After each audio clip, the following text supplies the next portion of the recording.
ہم وہی کہیں گے جو ہمارا دین ہم کو بتاتا ہے، عمل کرو تو تمہارا بھلا ہے۔ الحمدللہ رب العالمین والصلاة والسلام على سید الانبیاء والمرسلین، اما بعد فاعوذ باللہ من الشیطان الرجیم، بسم اللہ الرحمن الرحیم، ان اللہ وملائکتہ یصلون علی النبی یا ایہا الذین آمنوا صلوا علیہ وسلموا تسلیما، اللهم صل على سيدنا وشفينا وحبيبنا ومولانا محمد وبارك وسلم صلاة وسلاما عليك يا رسول الله صلی اللہ تعالی علیہ وسلم۔ پچھلی مجلس میں آئے ہوئے سوالات کے کچھ جوابات پیش کیے گئے تھے، ابھی بہت سے سوالات کے جوابات باقی رہ گئے تھے، کچھ کے جوابات انشاءاللہ اس محفل کے اندر پیش کیے جاتے ہیں۔ ایک صاحب نے یہ سوال بھیجا ہے کہ ٹوپا یا سویٹر موڑ کر نماز پڑھنا کیسا ہے؟ ٹوپے کو ماتھے کے پاس سے موڑا جاتا ہے اور سویٹر کو نیچے کی طرف سے اندر موڑا جاتا ہے۔ جو ٹوپا یا سویٹر موڑ کر پہنے جاتے ہیں ان کو اسی طرح بنایا گیا ہے، اور لوگوں کی عادت بھی یہی ہے کہ وہ انہیں موڑ کر ہی پہنتے ہیں، تو اس ٹوپے اور سویٹر میں نماز پڑھنا بغیر کسی کراہت کے جائز ہے، کیونکہ نماز میں کپڑے کو عادت کے خلاف موڑنا مکروہ ہے، اور یہ ٹوپا اور سویٹر جو موڑ کر کے پہنے جاتے ہیں ان کو بنایا ہی اسی طرح گیا ہے، اور لوگوں کی عادت بھی اسی طرح پہننے کی ہے، لہذا ان کو پہن کر کے نماز پڑھنے میں کوئی حرج نہیں ہے، واللہ تعالی عالم۔ یہ ایک سوال ہے کہ کیا آنکھ میں دوا ڈالنے سے روزہ ٹوٹ جاتا ہے؟ آنکھ میں دوا ڈالنے سے روزہ نہیں ٹوٹتا ہے۔ آج کل کچھ لوگ نئی تحقیق کے نام پر یہ مسئلہ پیش کر رہے ہیں کہ آنکھ میں دوا ڈالنے سے بھی روزہ ٹوٹ جاتا ہے، حالانکہ ہمارے فقہائے کرام نے میڈیکل سائنس کی نئی تحقیق اور نئے ریسرچ کے مطابق دوبارہ پھر اس مسئلے پر غور کیا، تو حکم وہی ہے جو ہمارے فقہائے کرام نے بتایا کہ آنکھ میں دوا ڈالنے سے روزہ نہیں ٹوٹتا ہے، واللہ تعالی عالم۔ ایک سوال ہے کہ اگر بالغہ لڑکی کسی مرد کے ساتھ گھر سے چلی جائے اور اس کے ساتھ نکاح کر لے، ماں باپ اس نکاح سے راضی نہ ہوں، تو کیا والدین کی مرضی کے بغیر اس لڑکی کا نکاح صحیح ہو جائے گا؟ اگر وہ مرد اس لڑکی کا کفو ہے، یعنی مرد کی قوم، اس کا پیشہ، اس کا مذہب وغیرہ، ان میں ایسی کوئی کمی نہ ہو جو اس لڑکی کے باپ وغیرہ کے لیے ذلت و رسوائی کا سبب بنے، تو والدین کی مرضی کے بغیر لڑکی نے جس سنی مرد کے ساتھ نکاح کیا وہ نکاح ہو جائے گا، اور اگر وہ مرد جس کے ساتھ میں اس لڑکی نے نکاح کیا ہے وہ اس لڑکی کا کفو نہیں ہے، یعنی قوم میں یا پیشے میں یا مذہب میں ایسی کمی ہے جس کی وجہ سے لڑکی کے باپ وغیرہ کے لیے ذلت و رسوائی کا سبب بنے، تو اس غیر کفو کے ساتھ اگر وہ لڑکی بھاگ کر کے نکاح کر لے تو یہ نکاح صحیح نہیں ہوگا، واللہ تعالی اعلم۔ ایک صاحب نے یہ پوچھا ہے کہ عورت کا بھووں کو سیٹ کرانا، یعنی بھووں کے بال اکھیڑنا کیسا ہے؟ بھووں کے بال بغیر ضرورت کے نوچنا جائز نہیں ہے۔ اللہ کے رسول صلی اللہ تعالی علیہ وسلم نے ارشاد فرمایا کہ بال اکھیڑنے والیوں پر اللہ کی لعنت ہے، تو بلا ضرورت اگر کوئی عورت اپنے بھووں کے بال نوچتی ہے تو یہ ناجائز ہے۔ ہاں اگر بھویں زیادہ گھنی ہو جائیں جس سے چہرہ بدنما لگے یا شوہر کے لیے نفرت کا سبب ہو تو جتنی ضرورت ہو ضرورت کی مقدار بال تراش سکتی ہے، جبکہ غیروں کی مشابہت، فساق کی مشابہت لازم نہ آئے۔ تو ضرورت کے وقت میں ایسا کرنا جائز ہے، ضرورت کی مقدار بلا ضرورت بال نوچنا جائز نہیں ہے۔ واللہ تعالی اعلم۔ ایک سوال آئے کہ چپل پہن کر کے جنازے کی نماز پڑھنا کیسا ہے؟ جس جگہ نماز پڑھ رہے ہیں اگر وہ جگہ ناپاک ہے تو اس جگہ پر ننگے پاؤں یا جوتا پہن کر نماز پڑھی تو نماز نہیں ہوگی۔ ہاں اگر جوتے اتار کر ان جوتوں پر کھڑے ہو کر کے نماز پڑھی تو نماز ہو جائے گی، جبکہ جوتے پاک ہوں۔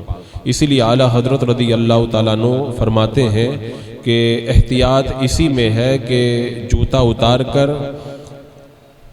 اس پر پاؤں رکھ کر کے نماز پڑھی جائے کہ زمین یا جوتے کا تلا اگر ناپاک ہو تو نماز کے اندر کوئی خلل نہ پایا جائے۔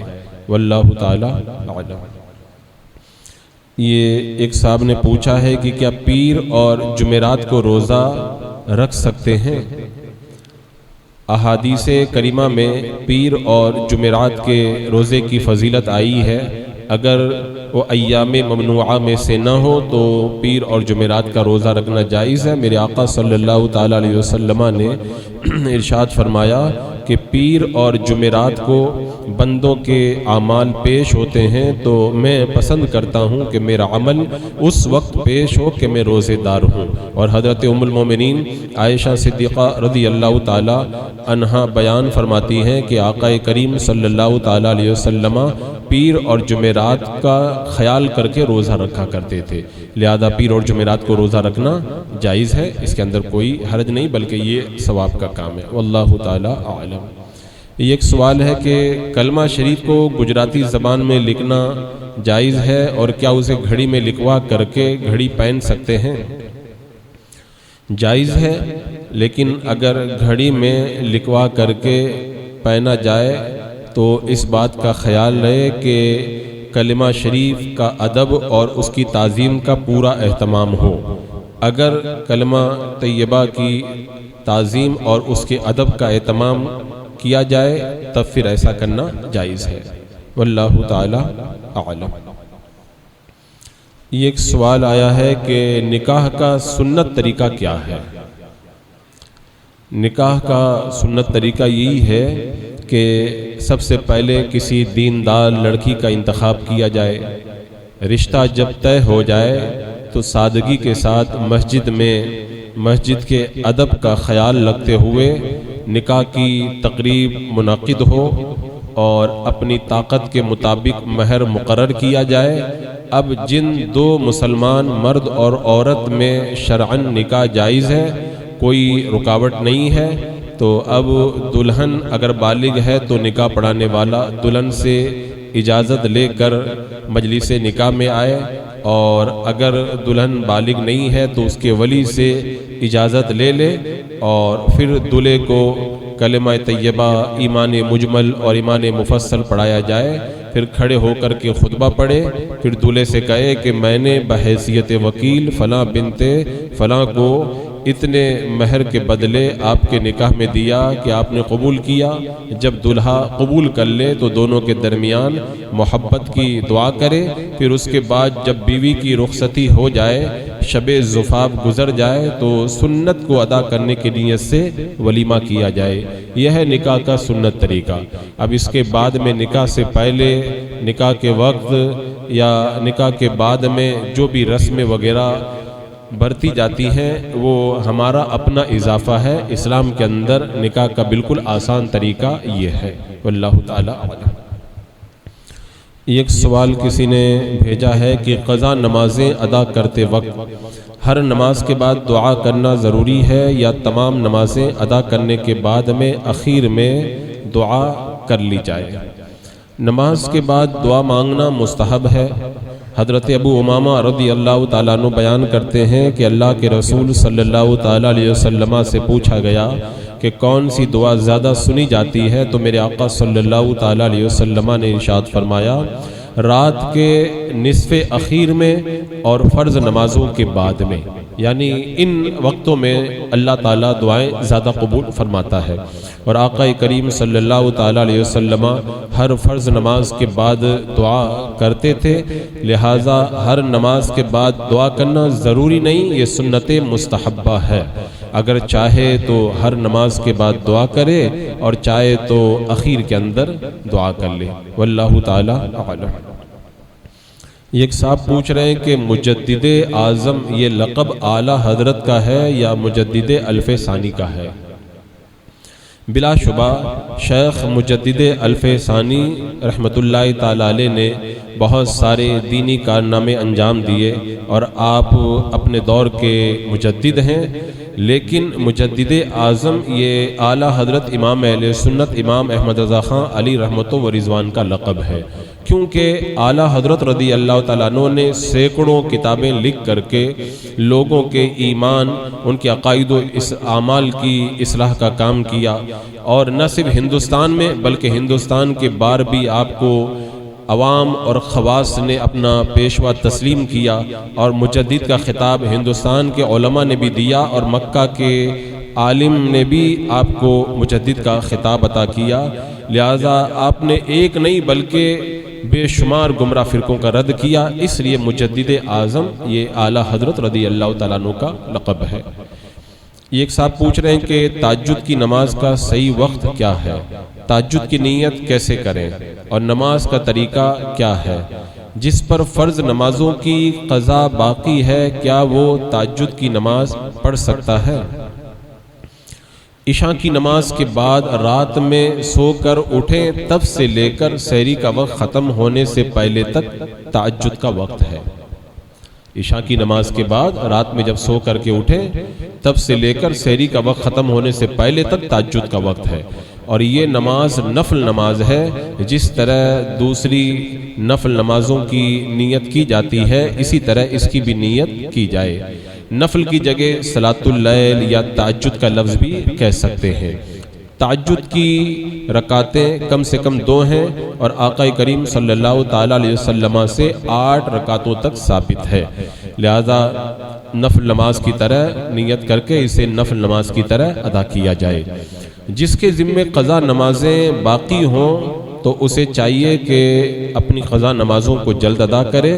تہجد پڑھنا چاہے تو پڑھ سکتا ہے، مگر کوشش یہ ہو کہ نوافل کے بجائے قضا نمازوں کو ادا کرے.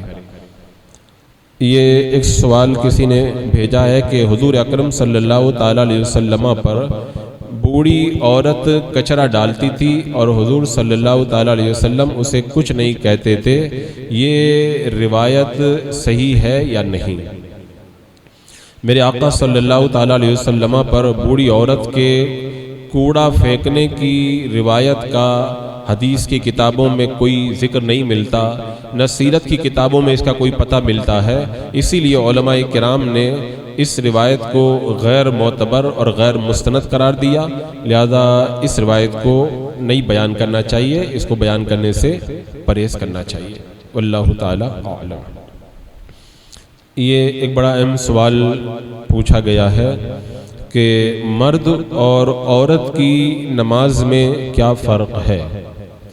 مرد اور عورت کی نماز کا فرق جاننا یہ مردوں کے لیے بھی ضروری ہے اور عورتوں کے لیے بھی ضروری ہے، تاکہ کوئی مرد اپنی نماز کے کسی حصے میں عورت کی طرح نہ کر بیٹھے اور کوئی عورت اپنی نماز کا کوئی رکن وغیرہ مرد کی طرح نہ ادا کر لے. تو دونوں کے لیے ضروری ہے کہ مرد اور عورت کی نماز میں جو چیزیں جدا جدا ہیں، جن چیزوں میں فرق ہے ان کو یاد رکھیں.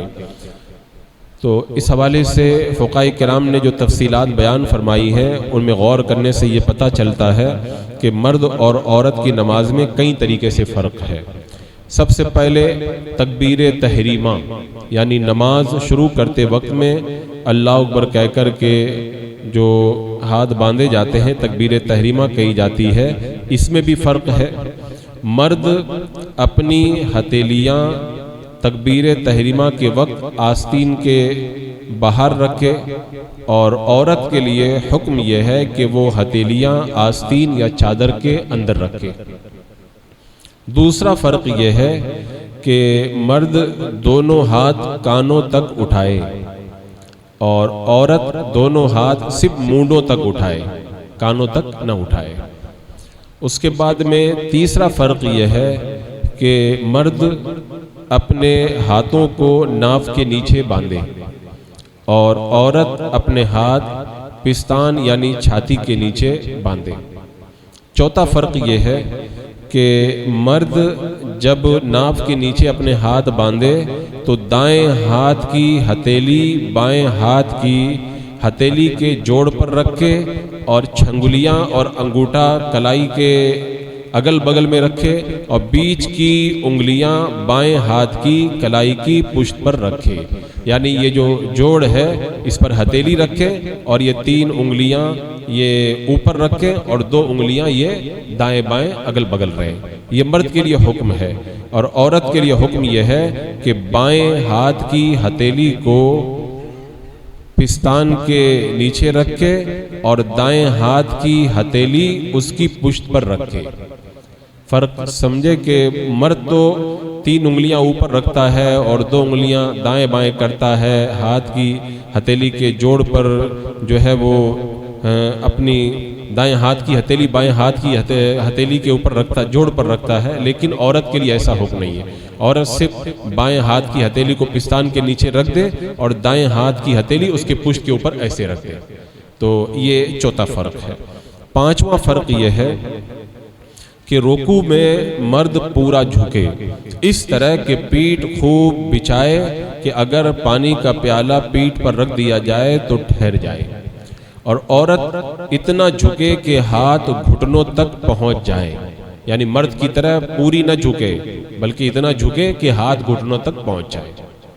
پھر چھٹا فرق یہ ہے کہ مرد رکوع میں اپنا سر پیٹھ کے برابر رکھے، نہ پیٹھ سے اونچا رکھے نہ پیٹھ سے نیچا رکھے، اور عورت سر پیٹھ سے اونچا رکھے، برابر نہ رکھے، اپنی پیٹھ سے اوپر رکھے سر۔ اور ساتواں فرق یہ ہے کہ رکوع میں مرد ہاتھ پر ٹیک لگائے، یعنی گھٹنوں کو ہاتھ سے پکڑ لے، گھٹنوں کو ہاتھ سے پکڑ لے، اور عورت ہاتھ کو گھٹنوں پر رکھ کے گھٹنے پکڑے نہیں، گھٹنوں پر زور نہ دے۔ تو یہ ایک اور فرق ہے ان دونوں کے درمیان۔ آٹھواں فرق یہ ہے کہ مرد رکوع میں گھٹنوں پر ہاتھ رکھے تو انگلیاں خوب کھلی ہوئی ہوں، انگلیاں کھلی ہوئی رکھے، کشادہ رکھے، اور عورت انگلیاں کھلی ہوئی نہ رکھے۔ رکوع میں عورت جب اپنا ہاتھ گھٹنوں پر رکھے تو انگلیاں کھلی نہ ہوں بلکہ آپس میں ملی ہوئی ہوں۔ نواں فرق یہ ہے کہ مرد رکوع میں ٹانگیں نہ جھکائے بلکہ ٹانگیں بالکل سیدھی رکھے، اور عورت رکوع میں ٹانگیں جھکی ہوئی رکھے، بالکل مردوں کی طرح سیدھی نہ رکھے۔ پھر 10واں فرق یہ ہے کہ مرد جب سجدہ کرے تو پھیل کر کشادہ ہو کر کے سجدہ کرے، اور عورت سجدہ کرے تو سمٹ کر کے سجدہ کرے، کیونکہ عورت کے لیے پردے کا حکم ہے تو وہ سمٹ کر کے سجدہ کرے۔ پھر 11واں فرق یہ ہے کہ مرد سجدے میں بازو کو کروڑ سے جدا رکھے، پیٹ کو ران سے الگ رکھے، ران کو پنڈلی سے الگ رکھے، اور عورت جب سجدہ کرے تو بازو کو کروڑ سے ملا دے، پیٹ کو ران سے ملا دے، اور ران کو پنڈلی سے ملا دے، اور پنڈلی کو زمین سے ملا دے، یعنی پوری طرح سمٹ کر کے سجدہ کرے۔ پھر 12واں فرق یہ ہے کہ سجدے میں مرد کلائیاں اور کوہنیاں زمین پر نہ بچھائے بلکہ ہتھیلی زمین پر رکھ کر کلائیاں اور کوہنیاں اوپر اٹھائے رکھے، زمین پر ہاتھ نہ بچھائے۔ اور عورت کے لیے حکم یہ ہے کہ جب وہ سجدہ کرے تو اپنی کلائیاں اور اپنی کوہنیاں زمین پر بچھا دے، زمین سے ملا دے، مردوں کی طرح اٹھا کر کے نہ رکھے۔ اور پھر 13واں فرق یہ ہے کہ جب اتحیات میں بیٹھے تو مرد بایاں قدم بچھا کر اس پر بیٹھے اور دایاں قدم کھڑا رکھ کے، اور تمام انگلیاں پاؤں کی قبلہ کی طرف ہوں، اور عورت کیا کرے، دونوں پاؤں دائنی طرف نکال دے اور بائیں سرین کے بل زمین پر بیٹھ جائے، بائیں سرین کی بل زمین پر بیٹھ جائے۔ اور 14واں فرق یہ ہے کہ اتحیات میں جب مرد بیٹھے تو ہتھیلیاں ران پر رکھے اور انگلیاں اپنی حالت پر چھوڑ دے، نہ انگلیوں کو ملائے نہ انگلیوں کو کھولے، اصلی حالت پر انگلیوں کو چھوڑ دے۔ اور عورت کے لیے حکم یہ ہے کہ ہتھیلیاں اتحیات میں جب بیٹھے تو ران پر رکھے اور انگلیاں ملا کر کے رکھے۔ یہ جو موٹے موٹے 14 فرق ہیں ان کو میں نے آپ کے سامنے رکھا۔ تو مرد اور عورت کو چاہیے کہ اپنی نماز میں جو ارکان وغیرہ ادا کرے، رکوع سجدہ وغیرہ ادا کرے، تو ان چیزوں کا خیال رکھے تاکہ نماز صحیح طریقے سے ادا ہو پائے۔ واللہ تعالی اعلم۔ ایک سوال یہ ہے کہ کسی کا انتقال ہو تو اس کو تلقین کرنے کا طریقہ کیا ہے؟ یہ بھی بڑا اہم سوال ہے۔ تلقین 2 وقت میں کی جاتی ہے۔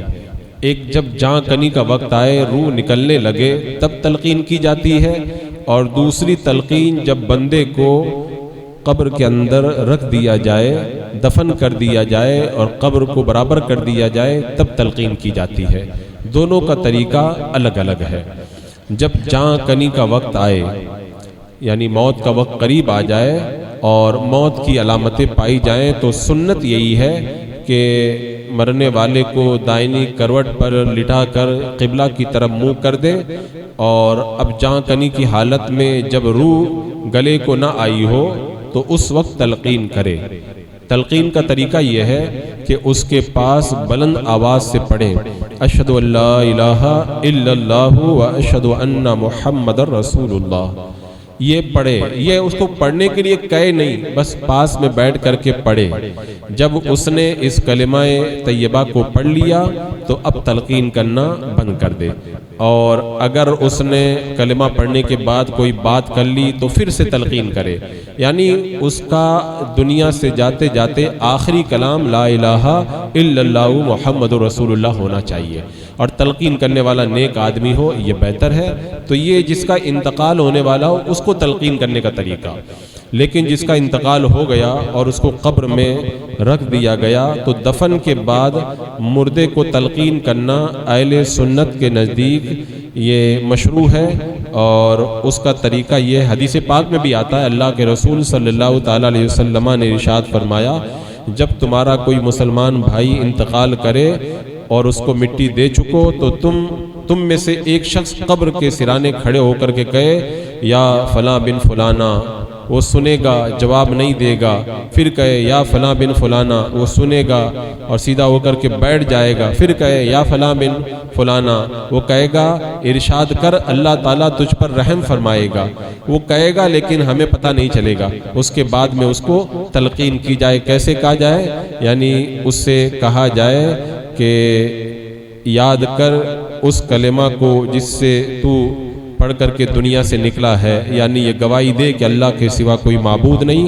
محمد صلی اللہ تعالی علیہ وسلم اس کے بندے اور رسول ہے، اور یہ کہ تو اللہ کے رب ہونے پر، اسلام کے دین ہونے پر، اور محمد صلی اللہ تعالی علیہ وسلم کے نبی اور قرآن کے امام ہونے پر راضی ہے۔ یہ اس کو تلقین کرنے کا طریقہ ہے۔ حدیث پاک میں آتا ہے کہ جب کوئی تلقین کرتا ہے اپنے مردے کو، تو منکر نکیر ایک دوسرے کا ہاتھ پکڑ کر کے کہتے ہیں چلو ہم اس کے پاس کیا کریں گے بیٹھ کے جسے لوگ اسے حجت سکھا چکے۔ اور میرے آقا صلی اللہ تعالی علیہ وسلم سے کسی نے پوچھا کہ یا رسول اللہ، اگر مردے کی ماں کا نام معلوم نہ ہو تو کیا کرے؟ تو اللہ کے رسول علیہ السلام نے فرمایا کہ حوا کی طرف نسبت کرے۔ تو اس کا آسان طریقہ جو ہمارے بزرگوں نے بتایا تلقین کا، وہ اسی طرح ہے کہ جب قبر پر مٹی برابر کر دے، لوگ واپس جائیں تو قبر سے جو قبر کے پاس جو ہے کھڑے ہو کر کے یہ کہا جائے کہ اے فلاں بن فلاں تو لا الہ الا اللہ کہے، 3 بار یہ کہے، اور پھر کہے کہ تو کہے کہ میرا رب اللہ ہے، میرا دین اسلام ہے، اور میرے نبی محمد صلی اللہ تعالی علیہ وسلم ہے۔ تو جو بھی آسان طریقہ ہو اس انداز کے اندر اس کو تلقین کرنا چاہیے۔ اس کے بعد میں ایک سوال میت کو نہلانے کے حوالے سے کیا گیا ہے کہ میت کو نہلانے کا طریقہ کیا ہے؟ میت کو نہلانے کا طریقہ یہ ہے کہ جس چارپائی پر یا تخت پر میت کو نہلانے کا ارادہ ہو اس کو 3 یا 5 یا 7 بار دھونی دے دیں، یعنی جس چیز میں خوشبو رکھی ہوئی ہے، خوشبو سلگ رہی ہے، اسے 3، 5 یا 7 بار چارپائی کے چاروں طرف گھما دیں جس پر میت کو غسل دینا ہے۔ اب اس کے بعد میں میت کو اس چارپائی پر لٹا کر کے ناف سے گھٹنوں تک کسی کپڑے سے چھپا دیں۔ پھر نہلانے والا اپنے ہاتھ پر پہلے کپڑا پہن لے، پھر استنجا کرائے، پھر نماز کے جیسا وضو کرائے، یعنی منہ دھلے، پھر کونیاں سمیت ہاتھ دھلے، پھر سر کا مسح کرے، پھر پاؤں دھلے۔ لیکن میت کے وضو میں گھٹنوں تک پہلے ہاتھ دھلنا اور کلی کرنا اور ناک میں پانی ڈالنا، یہ 3 چیزیں نہیں ہیں۔ اب اس کے بعد میں سر اور داڑھی کے بال اگر ہوں تو پاک صابن وغیرہ سے اس کو دھل دیا جائے، پھر بائیں کروٹ پر میت کو لٹا کر سر سے پاؤں تک بیری کا پانی بہا دیں، اتنا بہا دیں کہ پانی بہہ کر کے چارپائی یا تختے تک پہنچ جائے۔ پھر اس کے بعد دائنی کروٹ پر لٹائیں اور اسی طرح کریں، یعنی سر سے لے کے پاؤں تک پانی بہا دیں کہ تختے تک پہنچ جائیں۔ اگر بیری کے پتے ہیں تو اچھا ہے، ورنہ نیم گرم پانی سے بھی یہ کام کیا جا سکتا ہے۔ اس کے بعد میں میت کو ٹیک لگا کر بٹھا دیں، نرمی کے ساتھ نیچے کو پیٹ پر ہاتھ دھیرے دھیرے پھیریں، اگر کچھ بدن سے نکلے تو اس کو دھو دے۔ وضو اور غسل جو کرایا ہے اس کو دوبارہ کرانے کی ضرورت نہیں ہے۔ پھر جب سب بدن کو دھل دیا تو آخر میں سر سے لے کے پاؤں تک کافور کا پانی بہا دے، پھر اس کے بدن کو کسی پاک کپڑے سے آہستہ آہستہ پوچھ دے، اور جب غسل دینے کا ارادہ ہو تو نہلانے والے کے پاس میں خوشبو سلگا دینا چاہیے تاکہ میت کے بدن سے اگر بو آئے تو اس کو پتہ نہ چلے۔ اور اس بات کا خیال رکھیں کہ میت کو نہلاتے وقت میں ضرورت کے مطابق ہی اس کے اعضاء کو دیکھیں، بلا ضرورت کسی عضو کو نہ دیکھیں۔ ہو سکتا ہے اس کے بدن میں کوئی عیب ہو جسے وہ چھپاتا تھا، تو جب زندگی میں وہ ظاہر کرنا پسند نہیں کرتا تھا تو اس کے انتقال کے بعد بھی بلا ضرورت اس کی طرف نظر کرنا یہ منع ہے۔ یہ میت کو نہلانے کا طریقہ۔ ایک سوال اس حوالے سے یہ بھی کیا گیا ہے کہ جب کسی کا انتقال ہو جائے تو اس کو قبر میں اتارنے کا طریقہ کیا ہے، کیونکہ اس کے اندر بھی بہت سارے لوگ کچھ غلطی کر بیٹھتے ہیں۔ اس لیے سائل کے پوچھنے کا مقصد یہ ہے کہ انتقال کے بعد میں جب کسی کو دفن کیا جائے تو دفن کرنے کا اسلامی طریقہ کیا ہے۔ اسلامی طریقہ دفن کرنے کا یہ ہے کہ قبر میں 2 یا 3 جو نیک لوگ ہوں وہ اترے۔ بہتر یہ ہے کہ طاقتور ہوں، نیک ہوں، امانت دار ہوں، ان کو قبر میں اتارا جائے تاکہ کوئی نامناسب بات دیکھے تو لوگوں کے سامنے ظاہر نہ کرے، کیونکہ اگر کوئی امانت دار نہیں ہوگا تو لوگوں میں چرچا کرتا پھرے گا، غلط چیز دیکھی ہوگی تو اس کو بتاتا پھرے گا۔ اب اس کے بعد میں جب جنازے کو قبر میں اتارنا ہو تو جنازہ قبر سے قبلہ کی جانب رکھنا یہ مستحب ہے کہ مردہ قبلہ کی جانب سے قبر میں اتارا جائے، قبلہ کی جانب سے قبر میں اتارا جائے۔ اور اب اس کے بعد میں میت کو قبر میں رکھتے وقت میں یہ دعا پڑھیں، بسم اللہ و بسم اللہ و علی ملت رسول اللہ۔ اور اس کے بعد میت کو دائنی طرف کروٹ پر لٹائیں، اس کا منہ قبلہ کو کر دیں۔ اگر قبلہ کی طرف منہ کرنا بھول گئے تو جب تک تختے نہیں لگائے ہیں، یعنی تختہ لگانے کے بعد بھی یاد آ جائے تو تختہ ہٹا کر کے قبلہ کی طرف کر دیا جائے۔ اور اس کے بعد میں پھر قبر میں رکھنے کے بعد ایک کام یہ کیا جائے کہ کفن کی بندش کھول دی جائے، یعنی جو کفن کو باندھ کے رکھا ہے اس کو کھول دیں کہ اب باندھنے کی کوئی ضرورت نہیں ہے۔ اور قبر میں رکھنے کے بعد میں لحد کو کچی اینٹوں سے بند کر دیں، زمین نرم ہو تو تختے لگانا بھی جائز ہے۔ اور ایک بات کا خیال رکھا جائے کہ عورت کا جنازہ ہو تو قبر میں اتارنے سے تختہ لگانے تک قبر کو کپڑے سے چھپائے رکھیں تاکہ بے پردگی نہ ہو۔ اب تختہ لگانے کے بعد میں پھر مٹی دینا مستحب ہے، اور مٹی دینے کا طریقہ یہ ہے کہ سرانے کی طرف دونوں ہاتھوں سے 3 بار مٹی ڈالیں۔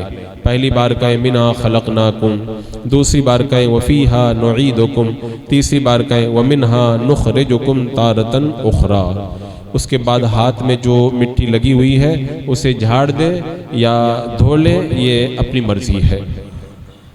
ایک سوال اس میں کفن دینے کے طریقے کے بارے میں بھی ہے، انشاءاللہ پھر کبھی موقع ملا تو میت کو کفن دینے کا جو صحیح طریقہ ہے اس حوالے سے گفتگو ہوگی۔ بسم اللہ الرحمن الرحیم، اللہم صلی علی سیدنا مولانا محمد وبارک وسلم، صلاۃ و سلام علیک یا رسول اللہ، یا اللہ یا رحمان یا رحیم العالمین۔ اپنے محبوبان بارگاہ کے صدقے میں ماہ رمضان المبارک کی برکتوں سے ہم تمام کو مالا مال فرما۔ اے اللہ ہمیں کثرت سے عبادت، تلاوت اور دیگر صدقہ و خیرات و نیکیاں کرنے کا جذبہ عطا فرما۔ مولا ہمیں زندگی میں بار بار رمضان المبارک کی بہار نصیب فرما، ایمان پہ زندگی، ایمانی پر خاتمہ عطا فرما۔ ربنا تقبل منا انک انت السمیع العلیم وتب علینا انک انت التواب الرحیم۔ ان اللہ وملائکتہ یصلون علی النبی یا ایہا الذین آمنوا صلوا علیہ وسلموا تسلیما۔ اللہم صلی علی سیدنا و شفیعنا و حبیبنا مولانا محمد وبارک وسلم، صلاۃ و سلام علیک یا رسول اللہ۔ سبحان ربک رب العزة عما یصفون والسلام علی المرسلین والحمد للہ۔